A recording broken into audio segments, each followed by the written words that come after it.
Upaya pemerintah memberi gelar pahlawan nasional kepada Presiden kedua RI Soeharto kembali memantik penolakan, terutama dari kalangan aktivis reformasi. Salah satunya datang dari politikus dan aktivis 1998, Adian Napitupulu, yang menilai langkah itu sebagai bentuk amnesia sejarah bangsa terhadap masa kelam Orde Baru. Adian menegaskan, pemberian gelar pahlawan seharusnya didasarkan pada keteladanan dan pengabdian tanpa celah besar terhadap rakyat dan kemanusiaan. Menurutnya, Soeharto justru meninggalkan warisan otoritarianisme selama 32 tahun berkuasa. Ia menganggap tidak ada nilai teladan yang patut diangkat dari rezim yang mengekang kebebasan, membatasi organisasi rakyat, dan mengontrol media. Ia mengingatkan bahwa pada masa Orde Baru, kebebasan pers dibungkam, banyak media dibredel, dan organisasi masyarakat sipil dipaksa berada di bawah satu wadah yang dikendalikan negara. Sistem politik hanya memberi ruang pada dua partai plus Golkar sebagai alat kekuasaan.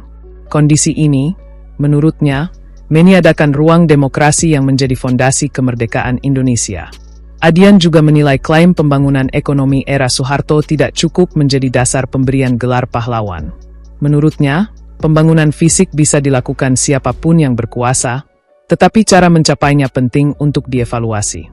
Ia menuding kebijakan Orde Baru meninggalkan ketimpangan, ketergantungan ekonomi, dan monopoli bisnis keluarga cendana. Dari berbagai catatan, keluarga Soeharto disebut menguasai sekitar 3,6 juta hektar lahan, lebih luas dari Provinsi Jawa Tengah. Ia menilai, konglomerasi semacam itu menunjukkan bahwa pembangunan kala itu tidak berorientasi pada pemerataan, melainkan memperkuat oligarki ekonomi yang masih terasa dampaknya hingga kini. Selain otoritarianisme dan ketimpangan ekonomi, Adian menyoroti aspek pelanggaran hak asasi manusia yang terjadi selama kepemimpinan Soeharto. Ia menyinggung tragedi-tragedi besar seperti pembantaian Pasca 1965, penembakan misterius, Petrus, Tanjung Priok, hingga Talang Sari, sebagai luka sejarah yang belum tuntas. Ia juga menyoroti kebijakan diskriminatif seperti pelarangan jilbab di sekolah dan kampus pada era 1980-an, yang mencerminkan pembatasan terhadap kebebasan pribadi warga negara. Di sektor lingkungan, Adian mengingatkan besarnya kerusakan alam akibat kebijakan eksploitasi sumber daya yang dilegalkan negara. Ia mencatat, hingga 1995 terdapat sekitar 57 juta hektar hutan yang dijadikan hak pengusahaan hutan, HPH. Dengan asumsi setiap hektar memiliki 200 pohon besar, berarti lebih dari 11 miliar pohon ditebang atas izin negara di bawah kendali Soeharto. Dampak ekologis dari kebijakan itu, menurutnya, masih dirasakan masyarakat hingga kini dalam bentuk krisis udara bersih dan perubahan iklim. Bagi Adian, fakta-fakta tersebut sudah cukup menunjukkan bahwa Soeharto tidak layak mendapat gelar pahlawan nasional. Ia menilai negara seharusnya lebih fokus menyelesaikan agenda kerakyatan, seperti program makan bergizi gratis dan koperasi merah putih, ketimbang memicu kegaduhan baru dengan penghargaan yang menistakan memori korban Orde Baru. Adian menekankan bahwa bangsa yang sehat adalah bangsa yang jujur terhadap sejarahnya sendiri.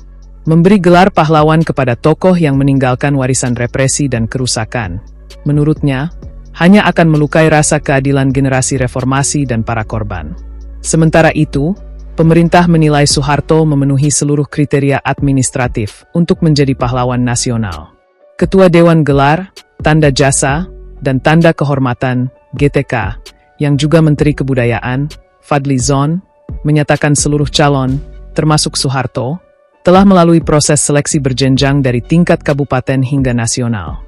Menurut Fadli, nama Soeharto sudah diusulkan sebanyak 3 kali dan dianggap berjasa dalam berbagai operasi militer, seperti serangan umum 1 Maret 1949 dan pembebasan Irian Barat. Ia menyebut peran Soeharto dalam serangan umum menjadi salah satu tonggak penting yang membuat eksistensi Republik diakui dunia internasional.